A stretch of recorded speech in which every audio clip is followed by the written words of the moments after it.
Bom, o que é a pressão alta, né? A pressão alta é uma doença, tá? É uma doença chamada hipertensão arterial sistêmica. O que é essa hipertensão arterial sistêmica ou a pressão alta? São níveis elevados na pressão dentro das nossas artérias.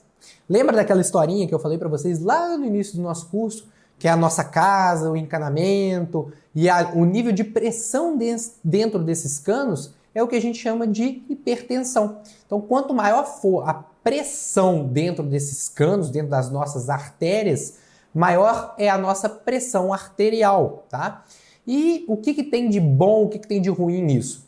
Que níveis de pressão dentro da normalidade diminuem o risco de eventos cardiovasculares. A gente vai ver mais para frente, durante esse módulo, como que a pressão pode causar problemas no nosso coração e nos nossos vasos e por que manter esses níveis pressóricos dentro do normal. A pressão arterial, só um dado muito importante para vocês, a pressão arterial é o fator de risco isolado que mais mata no Brasil e no mundo. Então, se a gente parar para pensar, pressão alta mata mais do que o cigarro, pressão alta mata mais do que o diabetes, mata mais do que a obesidade, mata mais do que o sedentarismo. É dentro dos fatores de risco o principal fator de risco para mortalidade, para AVC, para infarto. Então, se tem um dos fatores de risco que tem que ser intensivamente combatido, é a pressão alta. Então, a gente vai ver durante esse módulo tudo sobre pressão alta, tudo sobre hipertensão, como tratar, como prevenir, quando tomar remédio, se é remédio para o resto da vida, se não é, se pressão realmente baixa faz mal, se não faz. A gente vai tirar todas as dúvidas nesse módulo a respeito de pressão. Bom, para a gente falar um pouco a respeito de hipertensão arterial sistêmica, a gente tem que entender o porquê que a pressão alta faz tanto mal assim, por que ela é o fator de risco que mais mata, né? Então, vamos parar para pensar. Estamos lá na nossa casinha. A gente vai sempre usar essa analogia da casa porque ela é fantástica.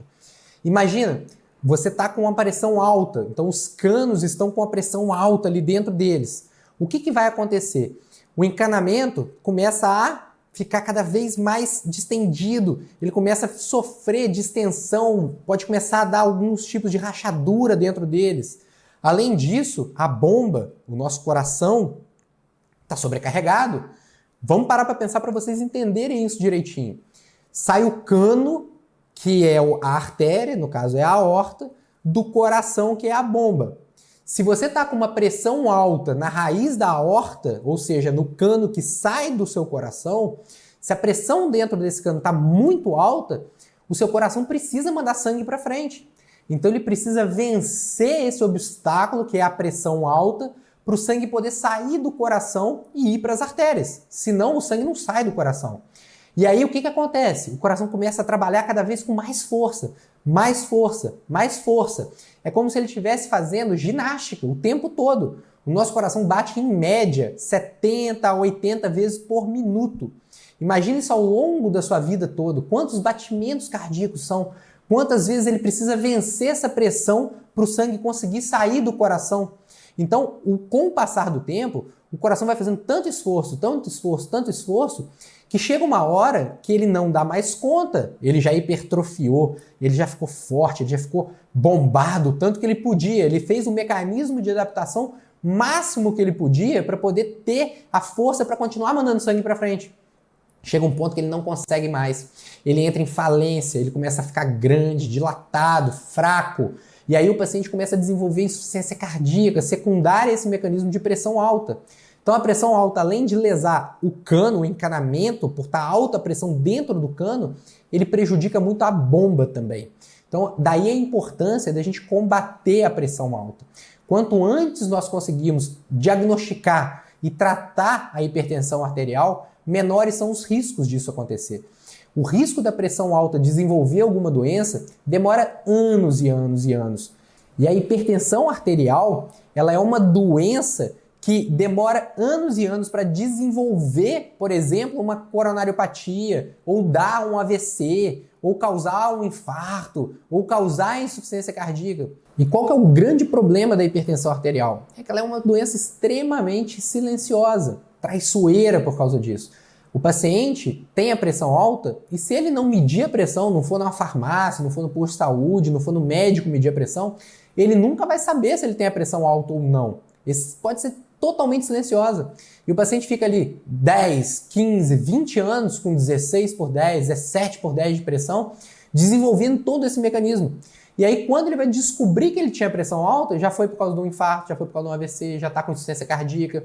Então, o mais importante, o recado principal é: você precisa conhecer o valor da sua pressão arterial. Você precisa medir esse valor, saber, minha pressão é 12 por 8, minha pressão é 13 por 7. E o que é esse valor que a gente fala, né? 12 por 8, 13 por 7? Isso é a medida da pressão mesmo dentro desse encanamento, dentro da artéria, medida em milímetros de mercúrio, que é nada mais, nada menos do que uma medida de pressão mesmo. Então a gente consegue medir se a pressão está alta ou não através dos exames cardiológicos, principalmente a aferição da pressão arterial. Mediu a pressão, aferiu a pressão. O certo é a gente falar aferir a pressão. Mas aqui eu estou falando mediu a pressão porque é muito mais fácil para falar para vocês entenderem. Então mediu a pressão e viu que está lá 12 por 8, ótimo. Vamos continuar acompanhando de vez em quando essa pressão. Mediu a pressão, está lá 15 por 10. Liga o sinal de alerta, procura o médico. Vê se realmente você tem ou não tem o diagnóstico de pressão arterial alta, tá? A hipertensão arterial sistêmica.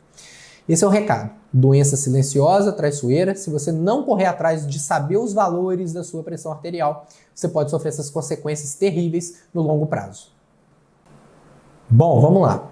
Aqui a gente vai falar para vocês como que a doença aterosclerótica, então a formação da placa de gordura, está envolvida com a pressão arterial. Por que a pressão arterial desenvolve essa lesão e por que ela consegue predispor a formação da placa de gordura? Então, a doença aterosclerótica, como a gente já viu, é aquela formação daquela placa de gordura dentro das nossas artérias, tá?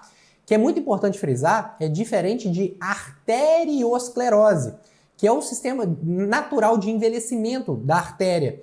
Então, a artéria, quando vai envelhecendo, ela vai ficando mais rígida, mais dura, chama arteriosclerose. É diferente de aterosclerose. É um Rzinho só, mas que faz uma baita diferença, porque são duas doenças diferentes. Então, estamos falando de aterosclerose, formação da placa de gordura. Então, vamos lembrar. Lembra que para ter a formação da placa de gordura, é necessário você ter uma lesão endotelial. Lembra daquelas camadinhas, daquela célula que fica ali grudadinha, formando o epitélio vascular, né? Aquele revestimento ali por onde corre o sangue. Então, a hipertensão, ela lesa, ela separa essas células, ela promove a abertura entre essas células, ela danifica essa estrutura endotelial, ela lesa o endotélio, ela causa uma lesão endotelial. Então, a pressão alta, por estar distendendo muito aquele endotélio vascular, causa uma microfissura. E aí ali começa todo o problema da formação da placa de gordura, como a gente já viu no nosso curso. Então, a importância da pressão alta é, quanto maior a pressão, maior a lesão endotelial que vai predispor a infiltração das LDLs oxidadas para começar a formação da placa de gordura. Bom, aqui a gente vai falar da cardiopatia hipertensiva. O que é a cardiopatia? Vamos começar por aí, pelo básico, né? A cardiopatia é patia de doença, cardio de coração. Então é a doença do coração hipertensiva porque é induzida pela pressão alta. Nada mais é do que o exemplo nosso da casa. Vamos voltar lá de novo. Nossa bomba, nosso coração, lutando contra uma pressão extremamente alta na raiz da aorta, que é o encanamento, tendo que vencer essa pressão. Então o coração está batendo inúmeras vezes durante a nossa vida, tendo que vencer essa pressão alta. E o que começa a acontecer? Um mecanismo inicial adaptativo que a gente chama de hipertrofia concêntrica. O que é a hipertrofia concêntrica? É o alargamento, a hipertrofia do septo e da parede livre do ventrículo esquerdo, aumentando a sua espessura. Então, é como se o músculo fosse ficando cada vez mais gordinho, vai ficando cada vez mais forte. Qual que é o problema disso? Quando ele vai ficando cada vez mais gordinho, mais forte, a cavidade ventricular vai ficando menor. E a distensibilidade do coração, ou seja, a capacidade do coração de segurar o sangue ali, de acomodar o sangue dentro do ventrículo, ela vai ficando mais vai ficando menor. Então, o coração ele vai ficando menos distensível. A gente chama isso na cardiologia de um coração menos complacente. Isso é o termo correto da gente falar. Então, um coração menos distensível, menos complacente, ele acomoda menos sangue e ele tem uma menor capacidade de promover essa saída do sangue pelo coração. Esse é o primeiro mecanismo.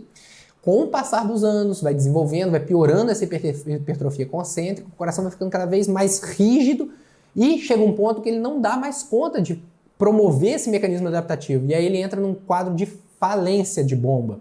Então é um mecanismo secundário, onde começa a acontecer o que a gente chama de hipertrofia excêntrica do coração. O que é isso? Aquele coração que estava rígido, grande, já duro, com as paredes todas hipertrofiadas, ele começa a dilatar, ele começa a aumentar de tamanho. E aí o coração vira um coração grande. Então vocês já devem ter ouvido, o fulano de tal tem um coração grande. Isso é um coração doente, é uma cardiopatia. E aí dentro das miocardiopatias, existe a miocardiopatia hipertensiva. Então secundária é a pressão alta. Quando o coração entra na segunda fase da hipertrofia excêntrica, onde ele começa a dilatar e ficar grande, ele vai caindo a fração de ejeção. O que é a fração de ejeção? É a quantidade de sangue que ele consegue jogar em cada batida para fora do coração. Isso normalmente gira em torno de 60%, 65%. Ou seja, cada batida do nosso coração consegue jogar para fora do nosso coração em torno de 35% fica o sangue lá dentro. E os outros 65% que saem. Então é normal, vamos botar um número só para vocês terem ideia, tá? 100 ml de sangue está dentro do ventrículo, tá? Quando o coração bate, 65 ml sai e 35 ml fica lá dentro. Com o passar do tempo, como ele vai dilatando, essa fração de ejeção vai caindo. E aí pode, por exemplo, chegar a 50%, ou seja, ele só joga 50 ml para fora e fica 50 ml lá dentro. Depois vai piorando, pode chegar ao ponto de estar com 30% de fração de ejeção, 25%, e entrar num quadro de insuficiência cardíaca extremamente grave. Por quê? O sangue começa a ficar dentro do coração e a pressão dentro do coração começa a aumentar. E aí o sangue tem que ir para algum lugar. O que tem para trás ali? Ali fica a saída do sangue, fica na aorta, e para trás está o nosso pulmão. Começa a acumular líquido no nosso pulmão. Os nossos alvéolos pulmonares começam a ficar cheios de líquido. E a pessoa não consegue respirar, fica muito cansada. E aí ela vai tendo cada vez menos possibilidade de fazer exercício físico, ela vai tendo menos oxigenação do sangue, ela vai tendo mais edema dos membros inferiores, o sangue começa a acumular nas pernas, no fígado, a pessoa começa a ficar inchada. Isso tudo é mecanismo secundário a essa miocardiopatia, que pode ser hipertensiva, que é o que a gente está falando aqui. Então, cuidar da pressão significa evitar a probabilidade de você ter uma miocardiopatia hipertensiva que pode levar a um quadro de insuficiência cardíaca.